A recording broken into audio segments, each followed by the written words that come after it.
deddeebi'ee olmaa keessa naan odeessa Angaruurra deddeebi'ee gochaa keessa nan tarreessa ofii koo naarsa dhiyeessa Angaruurra deddeebi'ee olmaa keessa naan odeessa Angaruurra deddeebi'ee gochaa keessa nan tarreessa ofii koo naarsa dhiyeessa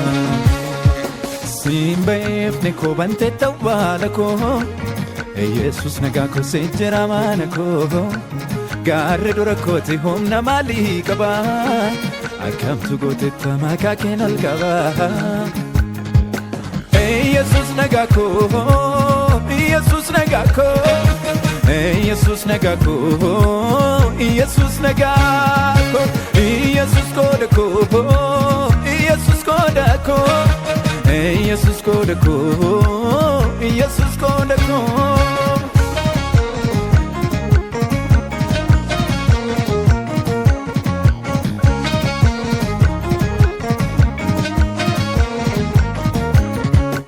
Ararri ke baay'inaan ko buufate taayimuun ilaale Faarsaa qindeessuuf keessi koo argame haalota irra taale Ati ayyaana keenya kan faarsu goote sababa hundumaa Weedduu faarfannaa koo hundumaa qabadhee si waliin adeema Si waliin adeema Lagni kee lagoota haalaan gogu miti Dandeettiin obsa keessanuudhaan baattan gadhumaatti Namni ti eebbisuuf seentee gola isaa Ebba fuuraa fooniitu jira lubbuutti ho'isaa Hunda jaalataa koo sumaatu urgeesse maqaa koo Hunda jaalataa koo laafuu lamuu mogoleen koo Sibbaase gatii koo Hunda jaalataa koo gochaan kee na dura hiriiree Hunda jaalataa koo maqaan kee galaana koo hiree Sifannan karaaree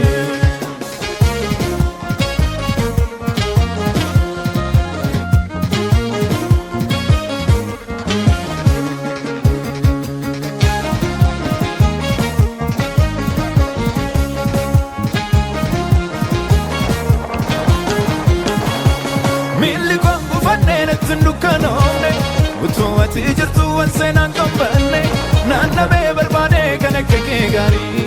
Mana keettaan argee gaarummaa gaggaarii Galataa Ani mee olmaa kee lakkaa'ee Bishaan galaanaan yoo barraa'ee Ennumuu kan kee yoo tarraa'ee Sinaan lafaa kee